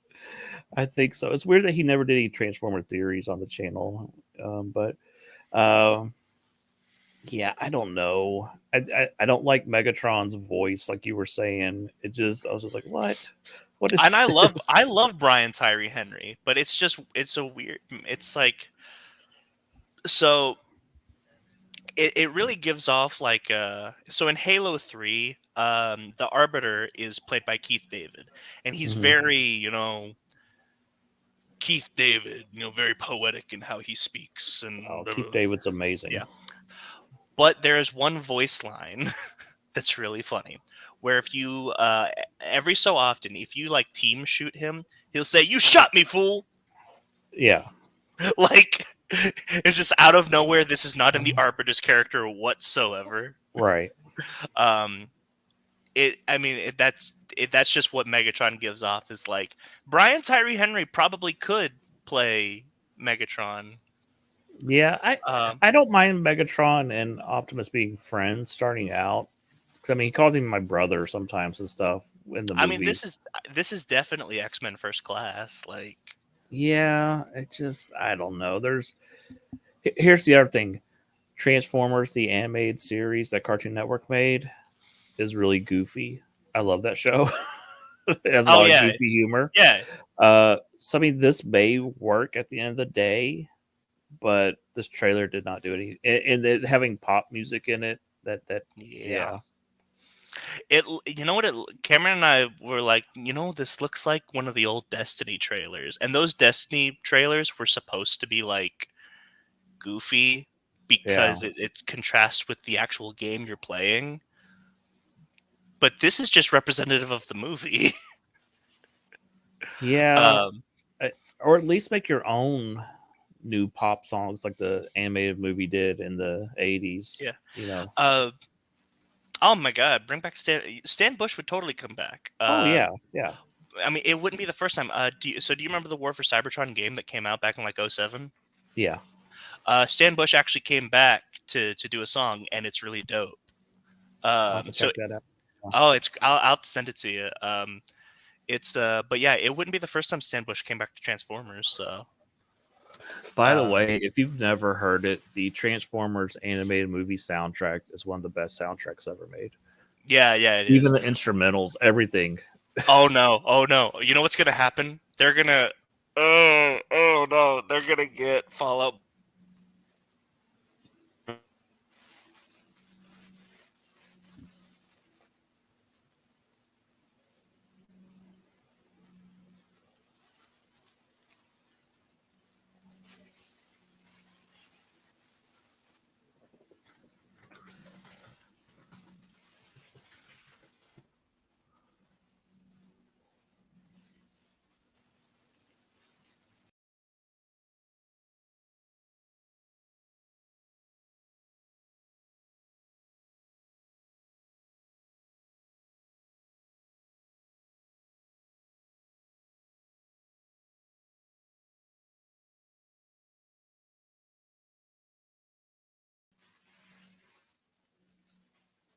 Is anybody there?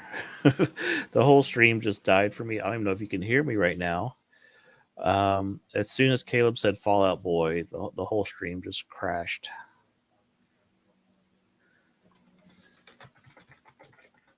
I don't know if you can you hear me, Orc. Yeah, I see Caleb. So what was the last thing you heard me say?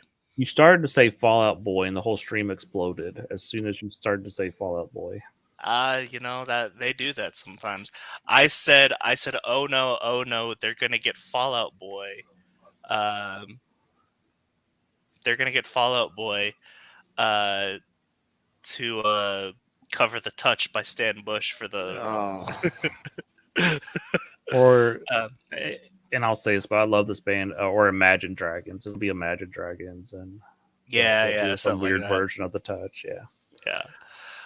Um, but yeah, so I'm not gonna risk it because I think part of the reason that the stream was struggling is because I had too much going on my computer at one time.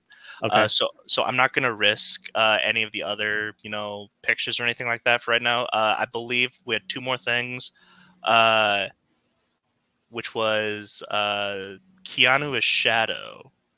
I believe I name dropped Keanu Reeves last week. So you can go I check think the you. VODs. Someone did. It may have been you. It was either you Yeah. or my son said Keanu Reeves. Um, And that's but fine. uh, Caleb Stradamus, I am here and I know all about Sonic the Hedgehog. Yeah. Apparently. Yeah. No, I, I I think said this. I said Hayden Christensen or Keanu Reeves, I believe is what I said. Yeah, I think it's a fine choice. I think this makes more sense than Hayden It Christensen it because, does. yeah, he's got more name recognition. I mean, Uh, I can already picture like uh you know Jim Carrey being like uh so Shadow, you're gonna go after Sonic. What do you need from me? And then Shadow's like, guns. Lots of guns. Lots of guns. um oh, I'm so excited. And here's the thing. So they have the Knuckles show coming out on Paramount, right? Right. Which I just saw the trailer for that like right before the stream. I was gonna send it to you, but we didn't have time. It looks hilarious. Um It's a bowling tournament, and I don't understand it, but it's really funny. Um, it's a bowling tournament. The Knuckles show is a bowling tournament. Okay. Well, and so what I want is if like Sonic 2 comes out and then we get like a Knuckles like miniseries, I want there to be a Shadow miniseries and I want it to be filled with John Wick and Matrix references. Oh yeah, just over the top, just Yeah. like Conker's Bad Fur Day was with the. Yeah, yeah. Um but yeah, no, I'm super excited for that. Um And I mean, really, not much else to say because we talked Sonic last week, and we were just, kind of like, oh, who's gonna be Shadow? And now we know who Shadow is. So, Do you think what's the character's name, Maria or whatever, will be in this? 100%. I think they've already cast her, and the actress, they haven't officially said that she's Maria, but she's like posted on her Instagram about it. Will she have space aids or whatever it was from the? My son's always talking about how Sonic kissed her and gave her space age or something. I don't know what he's talking about. It might be some Oni plays joke or something. That might be. That's definitely not in there. Um, yeah, that's not.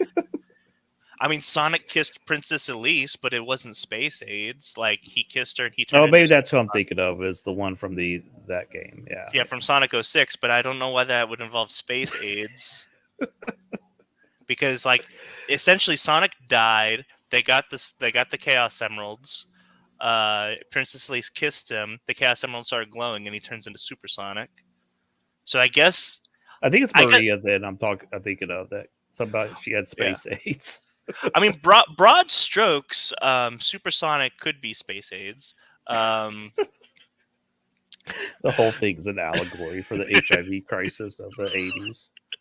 yeah, see them Sonic is having racing against the disease. He's trying to escape its clutches. a giant Death Star that shoots a hole into the moon. That's representative of humanity during the space AIDS crisis. Yeah. Um, and then the last thing that we had on the docket was just there's no like segueing from that. We just got to move on. I was about to make more jokes, so you just kept going. So okay, we'll keep going. um, uh, I figure we talk about X-Men '97 because at this point we're talking it every week. Yeah. So here's the thing. I understand that you got to let the dust settle after an episode, like remember it. Um, I struggle with letting the dust settle after the dust settling for 4 episodes before it, though.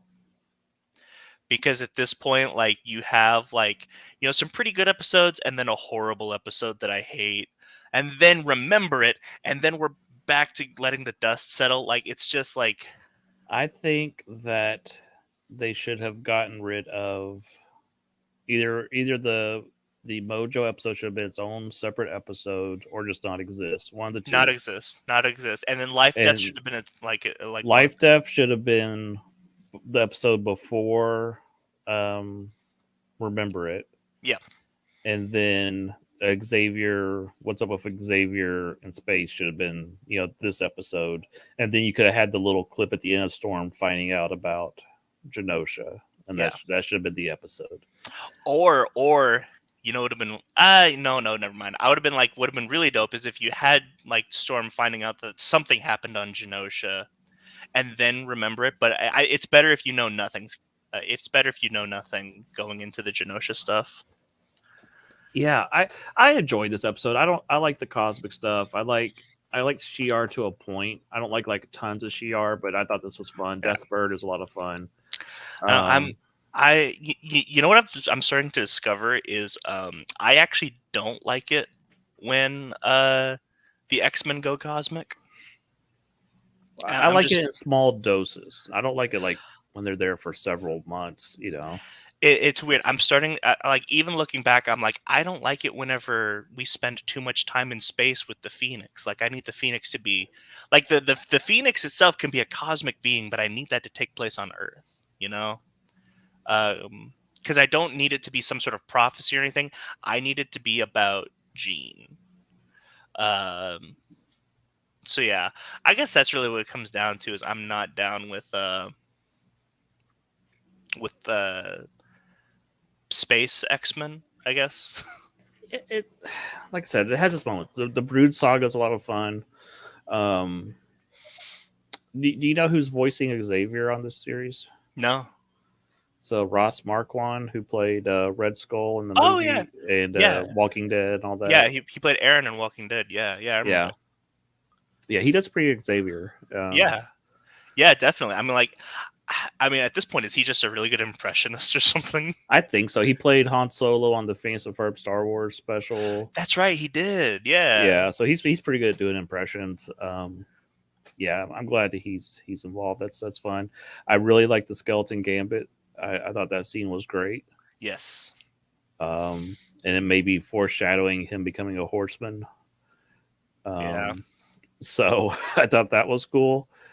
I thought it was a pretty good Xavier episode. Him having to make a choice and stuff, and I there's some really cool Forge backstory that they completely cut out of the episode, and more about the adversary, about how Forge's deal was he was in Vietnam, I think, and I Yeah. want to say he had to sacrifice his own men to stop the adversary back then, but he turned his back on the shaman background his family had, and forced focused on technology.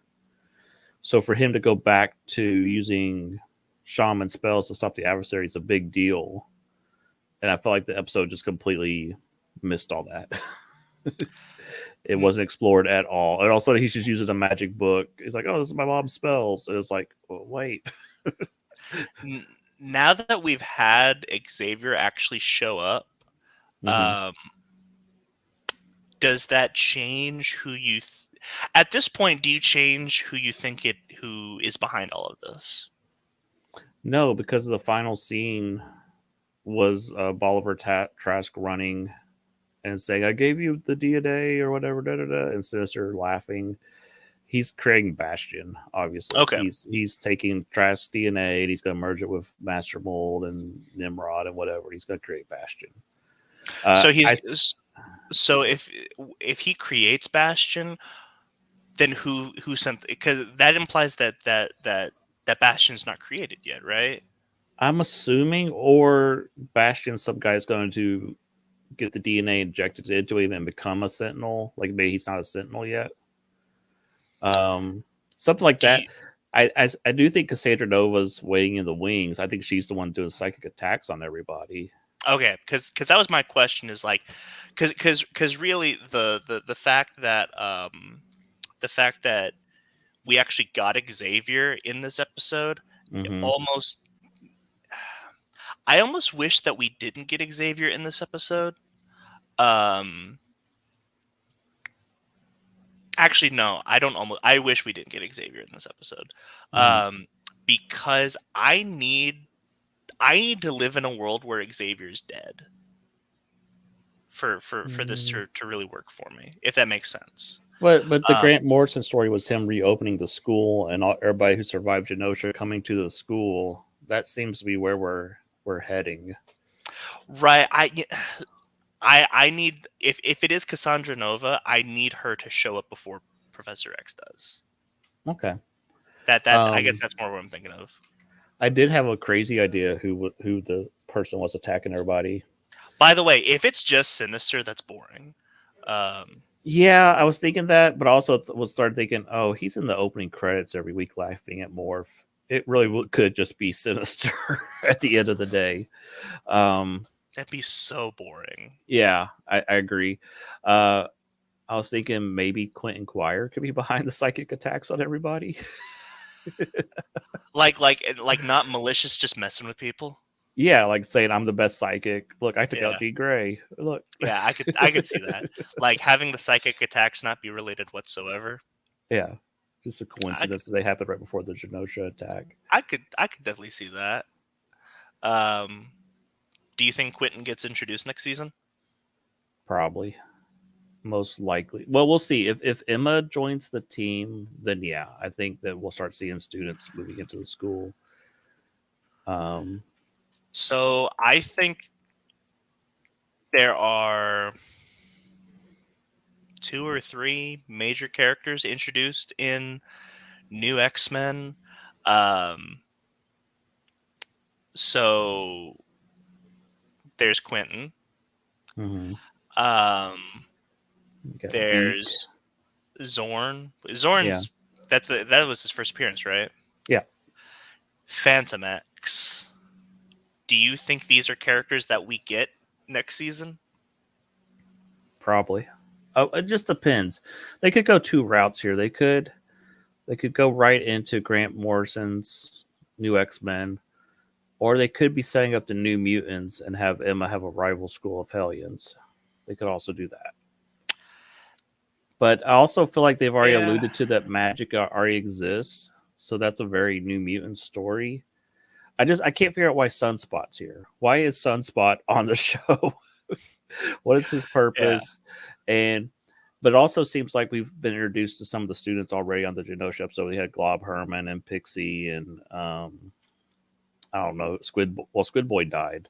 Uh, but they did introduce a bunch of characters, right, in that Yeah. episode.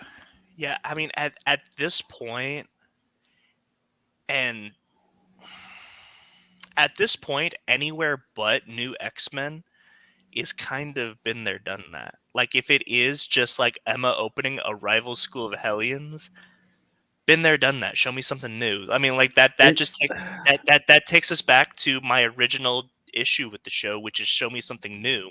And then episode 5 showed me something new, and I need it to continue that way. I don't need. yeah, it's weird because they're doing like two different storylines. They're doing storylines from the early 2000s and they're doing storylines from the 80s.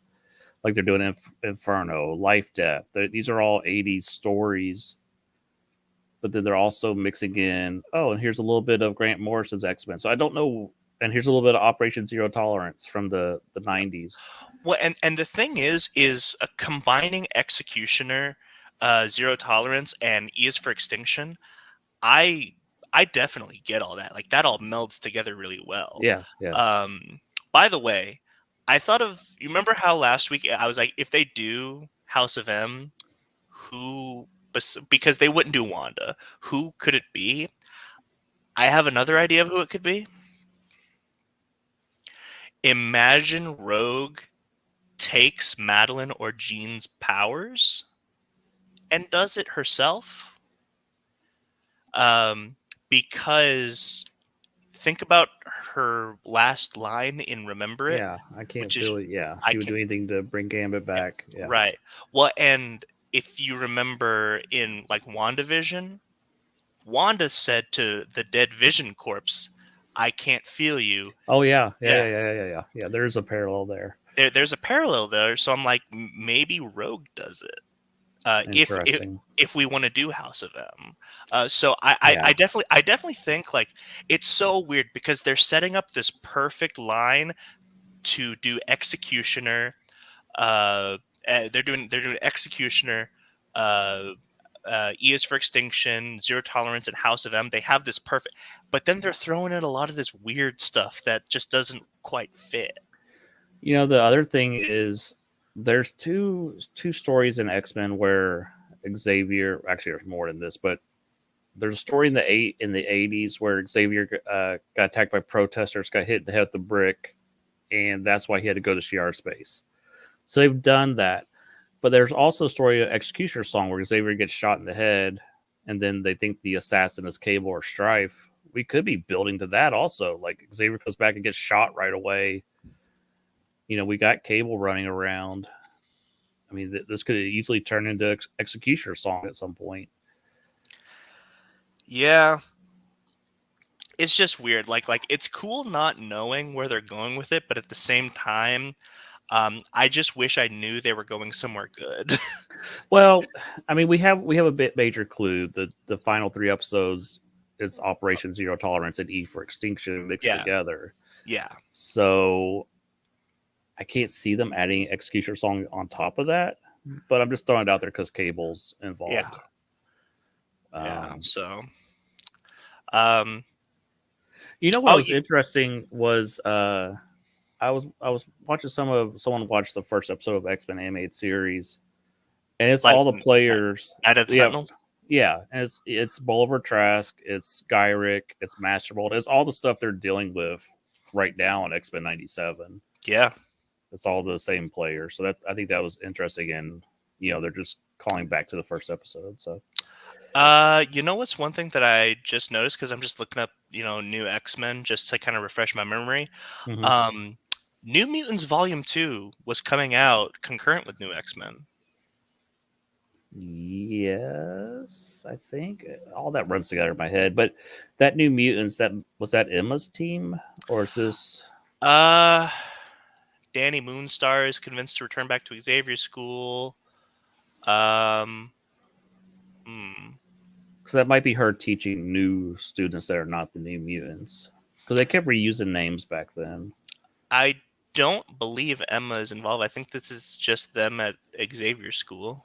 Yeah, because when Grant Morrison's run starts, then they start that story with Prodigy and Wither and what's her name, Wind Dancer and Wallflower, all those people, Yeah. and they had like different teach. It was almost like Hogwarts. They had different sections of the school taught by different teachers. Like Emma Frost had her group, the Hellions. Danny Moonstar had her group, and there were just different groups of students at the school. Oh, and they could introduce the Stepford Cuckoos and Uh, the U-Men. Yeah, yeah. I was thinking about the human a while ago. And Beak and Angel, all that stuff could be coming. Um, I don't know if they do Beak again. We'll see. He might be fun as an animated character. He's not my favorite character, Beak, but he did some fun things when he was in Exiles after he left X Men. But I, th- you know what? Now that I'm thinking about it, I think the characters that are more likely to be introduced than anyone else would be the Stepford Cuckoos. yeah, definitely. Um, Especially if Emma gets involved, I think you get the stuff for Cuckoos. Yes, definitely. yeah.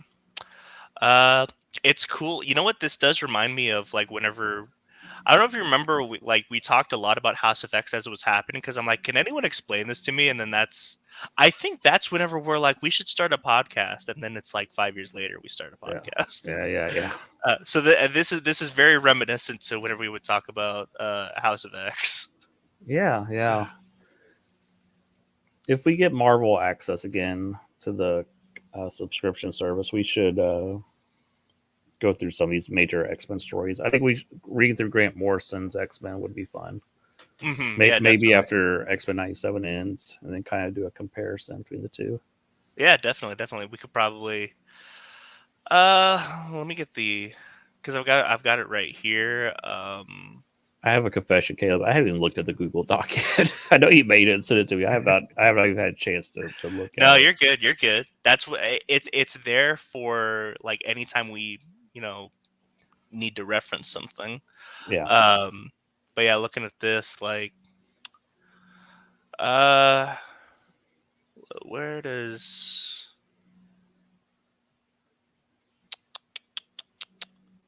we basically because I know we went through like modern X-Men up through AVX. Um, Yeah, we did a lot of that relaunch era before Bendis got involved. Uh, um, we we could did Uncanny X Force, Wolverine the X Men. yeah. Uh, Have you ever read the Uncanny stuff where Cyclops is in charge of Utopia? no, I've read some of it, but not. No, I was. That was the Matt Fraction stuff, right? I think so. Yeah, I did not read Matt Fraction's stuff unless it crossed over. I wasn't really reading that stuff. I was more into the Rick Remender, Jason Aaron stuff. So Um, see now you got me curious. Let's see. Uh, is this? so while you're looking that up, not sure what we're doing next week. I assume we'll probably be talking about the Wolverine Deadpool trailer that's dropping tomorrow. We'll see if we get some. I'm sure they're going to start revealing cameos in this trailer. I would almost be positive that we'll see probably Wolverine in the costume. Maybe we'll get some hints that maybe some Fantastic Four, somebody's in the movie. We'll see something uh, probably this week. if I was them, I know they won't do this. I would do like fake out trailers with Wade, just kind of messing with the audience. Like, Yeah, oh yeah, no, this is in the movie. If you want to see what's in the movie, come, July. it was Kieran Gillen. Okay, yeah, but I think Fraction started it, and then it turned in. Fraction was definitely involved at some point with that. Uh, I think he took over after Ed Brubaker, if I'm remembering. Brubaker did all that Vulcan stuff. He, I mean, Gillen did from Regenesis all the way to AVX. Okay, So that, and that was post Schism. okay. I think maybe Matt Fraction was leading up to Schism. That's a possibility. I think him and Brubaker were pre-Schism, and then what we're trying to say is, even though we rag on it a lot, we love X Men. X Yeah, Men's one of the the best franchises, and even though it's not, well, I guess it's trying to get back to what it was in the '80s and '90s. it's happened. Yeah, that would be great. Just they're like, and now spoilers for Yeah. Wolverine and Deadpool. They roll his head out there. It's just Oh man, I mean, like I love Headpool, and just that version of Deadpool being Headpool makes so much sense. yeah. I think that rumor is going to be true, and I think it's going to be very funny if Yeah, they if they make that first Wolverine movie have a point, like it's now like fits into continuity and yeah. stuff. I think that'd be very funny. Now, and here's the thing. I actually, that's part of the reason why I want to go over it is because like that movie came out, the Origins came out when I was a kid. I liked it as a kid, and so I'm actually curious if like if my optimism. I'm shocked, Caleb, that you liked it. You never like movies. Well, and here's the thing. Like that was before superhero fatigue, so I'm wondering if it like if it holds up better because we have worse movies now. Because Uh, I think there's a lot of like old superhero movies that hold up better because I mean the ones that we're getting now are pretty trash.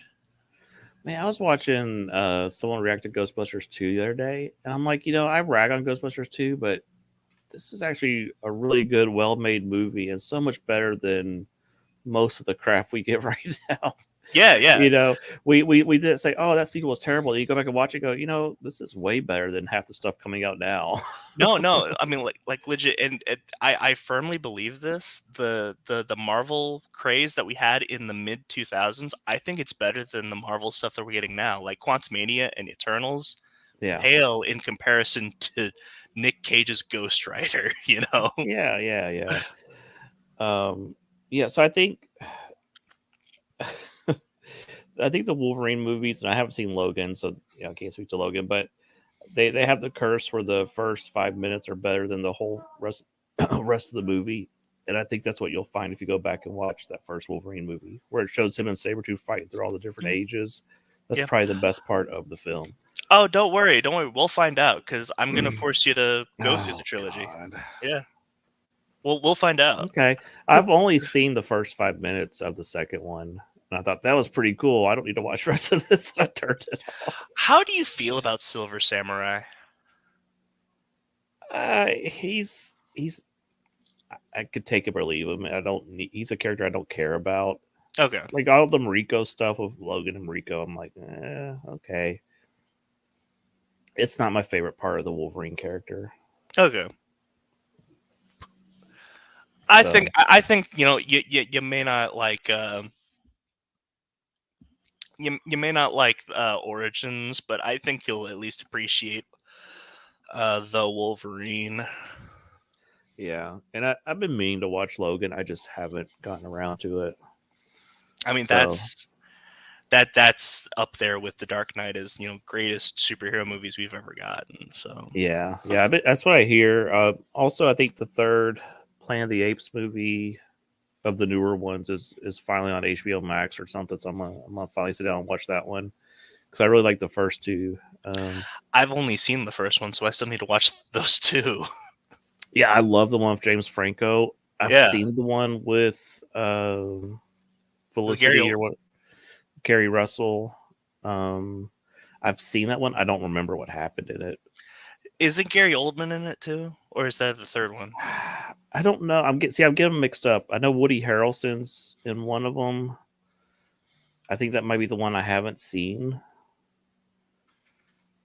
I'd have to check, but I adore the Apes franchise. All of them except for the Tim Burton one. I'm a big fan. So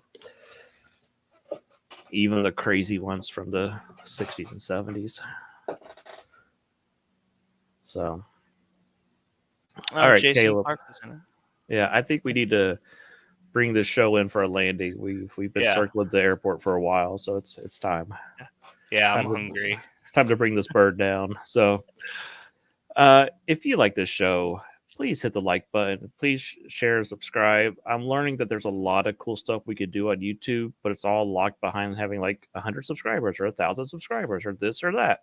Mm-hmm. So, please share this out there. We really want to grow this audience. There's a lot more we want to do with this channel. And I'm not sure what we're gonna do next week. Like I said, we'll probably be talking Deadpool, Wolverine, Yeah. and some other whatever else pops up this week, or we'll pull a topic off the old Google Docs to do that. So until then, I've been Final Monkey. And I'm Caleb. And we'll catch you next time in the Shark Pond. See ya.